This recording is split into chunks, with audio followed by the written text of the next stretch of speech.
Bom, boa tarde a todas, a todos e a todes. Eu me chamo Isabela Bose, sou doutoranda no Programa de Estudos Pós-Graduados em Literatura e Crítica Literária na PUC de São Paulo. Estou no primeiro ano do doutorado e esse trabalho, Marguerite Duras e o Testemunho do Impossível em Hiroshima Mon Amour, ele faz parte da minha pesquisa de doutorado, onde eu estudo os modos de reconstrução de tempos e memórias nos textos de guerra de Marguerite Duras. E é muito bom poder dividir um pouquinho dessa pesquisa com vocês. Espero que a gente tenha a oportunidade de trocar um pouco, pelo menos pelo chat do vídeo ou por onde for. Antes de começar a falar, eu queria apenas contextualizar, pontuando que Marguerite Duras foi uma romancista, roteirista, diretora de cinema e dramaturga francesa, nascida na ex-colônia, francesa da Conchichina, em 1914, onde hoje é Vietnã. E em 1959, Marguerite Duras escreveu o roteiro Hiroshima Mon Amour, a convite do diretor Alain Resnais. Esse roteiro é escrito para esse filme de mesmo nome, Hiroshima Mon Amour. E o texto, ele conta uma história que se passa em Hiroshima, em agosto de 1957, pouco mais de 20 anos depois da explosão das bombas atômicas no Japão. E, enfim, o filme conta a história de dois amantes que se conhecem nessa cidade, em Hiroshima, Ele, um japonês, ex-combatente de guerra, e ela, uma atriz francesa, que está na cidade para a gravação de um filme sobre a paz. O início do texto e do filme, e essa imagem que eu mostro para vocês é uma cena do filme, nos mostra esse casal nu, deitado numa cama de hotel, conversando sobre Hiroshima. E enquanto a personagem conta tudo o que viu na cidade, nesses dias que ela está passando lá, para a gravação do filme.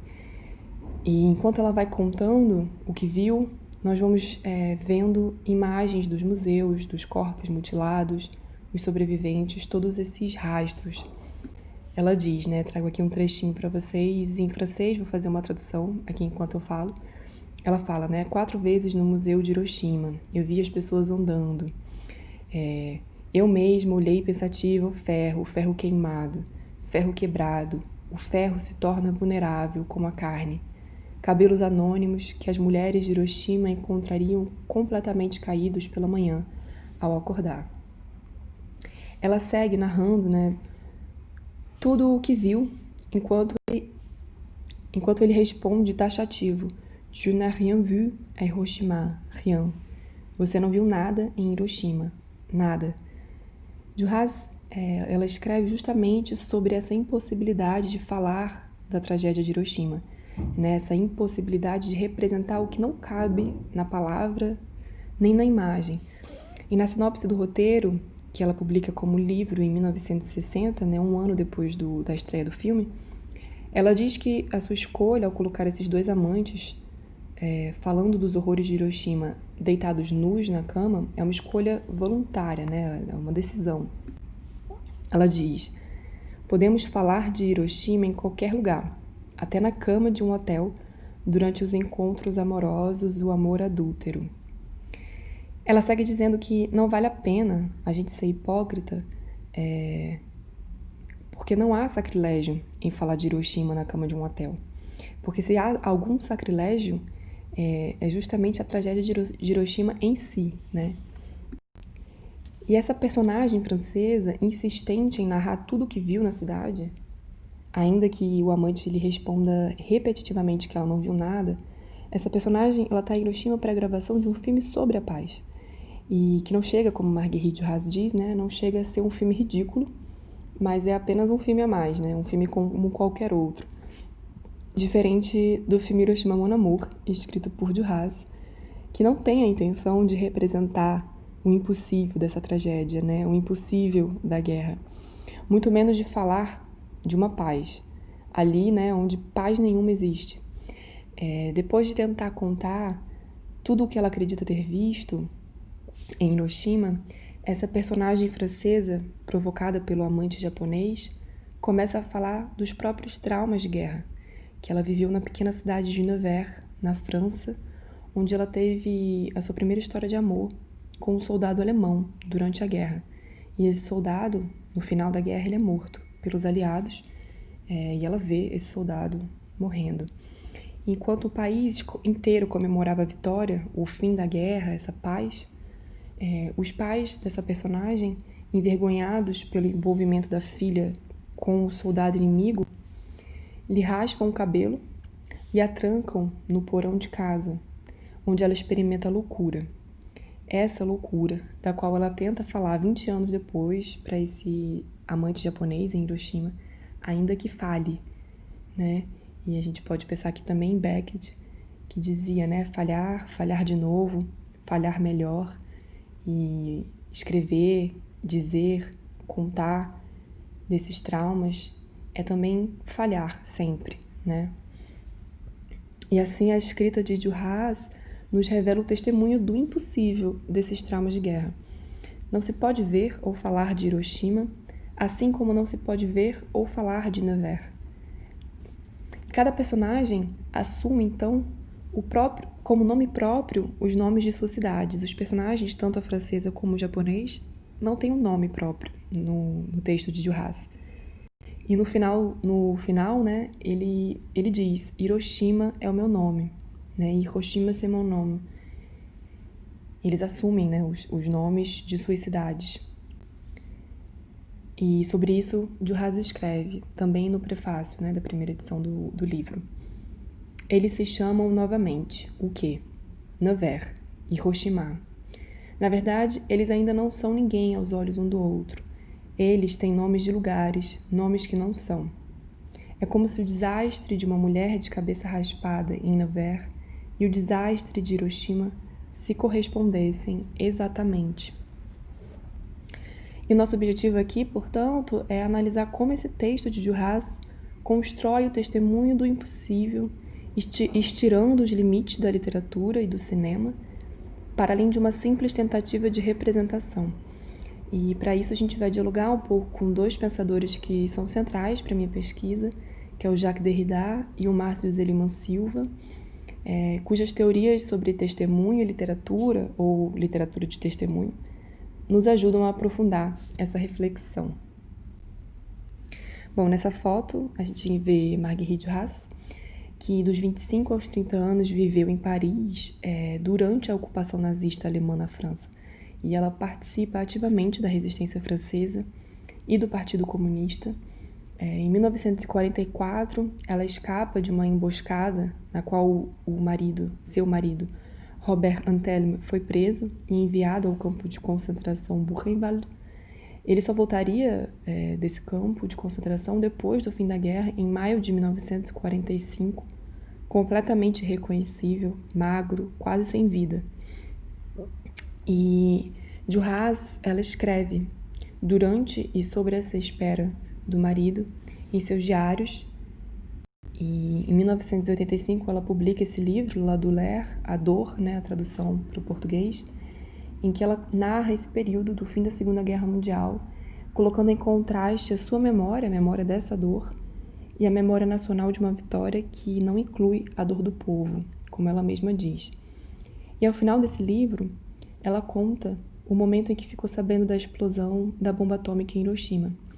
E eu acho importante trazer essa informação porque essa notícia impactou profundamente Juhas, assim como as primeiras fotografias divulgadas do Holocausto, dos judeus mortos, empilhados nus. E esses horrores de uma guerra que não tem fim marcam profundamente Juhas e a sua escrita.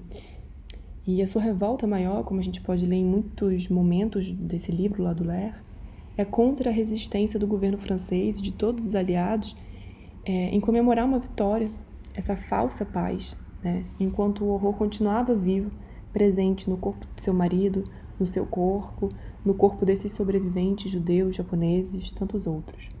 E daí a importância para Juhas de em Hiroshima Mon Amour não escrever mais um filme sobre a paz, mas sim reforçar essa dor que permanece 20 anos depois da guerra. E para isso ela traz o testemunho dessa personagem francesa e traz também a recusa do amante japonês que insiste em afirmar que não se pode ver Hiroshima, seja em fotografias, em idas a museus ou em filmes. E o empenho maior de Marguerite Duras parece ser não deixar que uma memória oficial institucionalizada, como diz Mikhail Polak, apague as memórias dos sobreviventes, esses testemunhos, mesmo que impossíveis. E Márcio Zeliman Silva, nos seus estudos sobre testemunho, ele analisa o papel da literatura de testemunho na história dos gêneros literários e também as possibilidades de se fazer literatura depois de Auschwitz, né? Formulando uma ética da memória, a partir das obras de autores sobreviventes do Holocausto, como Primo Levi. E Zeliman Silva, ele defende que a literatura de testemunho se articula sobre um campo de forças, onde, de um lado, há uma necessidade premente de narrar a experiência vivida, e do outro, a percepção tanto da insuficiência da linguagem diante de fatos inenarráveis, como também, e com um sentido muito mais trágico, a percepção do caráter inimaginável dos mesmos e da sua consequente inverossimilhança. Márcio Zeliman Silva, nesse trechinho que eu trouxe para vocês, ele se refere ao livro A Espécie Humana, de Robert Antelme. Robert Antelme, esse ex-marido de Marguerite Duras, quando retorna do campo de concentração Buchenwald, ele tenta, né, ele se esforça por narrar a experiência vivida. E Antelme vai dizer: essa desproporção entre a experiência que nós havíamos vivido e a narração que era possível fazer dela não fez mais que se confirmar em seguida. Nós nos defrontávamos, portanto, com uma dessas realidades que nos levam a dizer que elas ultrapassam a imaginação. Ficou claro, então, que seria apenas por meio da escolha, ou seja, ainda pela imaginação, que nós poderíamos tentar dizer algo delas. A guerra, ela permanece nos corpos, nos silêncios, na memória de um passado que não passa, naquilo que jamais conseguirão contar esses sobreviventes, como fala Walter Benjamin a respeito dos soldados da Primeira Guerra, que retornavam dos campos de batalha mudos, completamente pobres em experiência comunicável. E a população de que fala Benjamin no texto sobre o narrador, desabrigada no final da Primeira Guerra, em que nada havia restado, exceto as nuvens e o frágil e minúsculo corpo humano, como ele escreve, essa população ela chega ao extremo da pobreza de experiência no final da Segunda Guerra, que Benjamin judeu não pôde presenciar. E essa incapacidade de contar impulsiona Duras a escrever no impossível da linguagem, numa intenção de não deixar que prevaleça uma vitória que não inclui a dor do povo, né, de reconstruir a memória dessa dor, 40 anos depois de uma guerra que segue viva no seu corpo. E o Primo Levi, esse sobrevivente, né, de Auschwitz, ele também destaca em diversas oportunidades essa impossibilidade do testemunho. Para ele e para tantos outros sobreviventes também, como Georges Semprún, quem pode escrever melhor sobre os campos de concentração são aqueles que não estiveram lá, mas que entraram pelas portas da imaginação. Zeliman Silva reforça essa ideia, dizendo que a imaginação é chamada como uma arma que deve vir em auxílio do simbólico para enfrentar o buraco negro do real do trauma. O trauma encontra na imaginação um meio para sua narração. A literatura é chamada diante do trauma para prestar-lhe serviço. É pela porta da imaginação, portanto, que Duras escreve no limite da literatura, como diz Jacques Derrida, trazendo o testemunho como uma promessa de fazer a verdade, e não como promessa de uma verdade, como se pode pensar normalmente. Ou seja, o testemunho não seria um relato real do real, mas um fazer a verdade como busca, uma criação. O texto de Duras é também testemunho dessa incapacidade de escrever diante do horror, e apesar disso, e por isso se escreve. Enquanto o trabalho de memória do Estado se aproxima mais de um trabalho de esquecimento, o esforço dela é também o de construir novas memórias dessa guerra, sem cair no erro de uma representação banal, como vemos em muitos outros filmes sobre a guerra, né? Bom, e para finalizar, eu trago Derrida, né, nesse trecho em que ele diz que a literatura serve de testemunho real. A literatura finge, por um acréscimo de ficção, outros diriam de mentira, passar por um testemunho real, irresponsável sobre a realidade histórica, sem todavia o assinar, porque trata-se de literatura, e o narrador não é o autor de uma autobiografia. E pensando com Derrida, acho que podemos concluir dizendo que em Hiroshima Mon Amour, Marguerite Duras assume precisamente esse lugar da literatura, servindo como um testemunho real do impossível, por um acréscimo de ficção, como Derrida diz. E eu acho que, enfim, seria um pouco isso que eu gostaria de trazer para vocês, trazer essas questões. Também agradecendo também a atenção de vocês, a escuta. Esse trabalho me provoca muito, mexe muito comigo. Eu acho que tem muita coisa que pode ainda ser discutida e pensada em cima dessa questão do testemunho, do impossível, como eu digo, dentro desse filme, Hiroshima Mon Amour, mas também em outros textos de guerra. Mas é isso, eu me coloco à disposição para trocarmos mais e agradecendo também o espaço, né, da Celcir e, enfim, também os outros participantes da mesa e de todo o evento.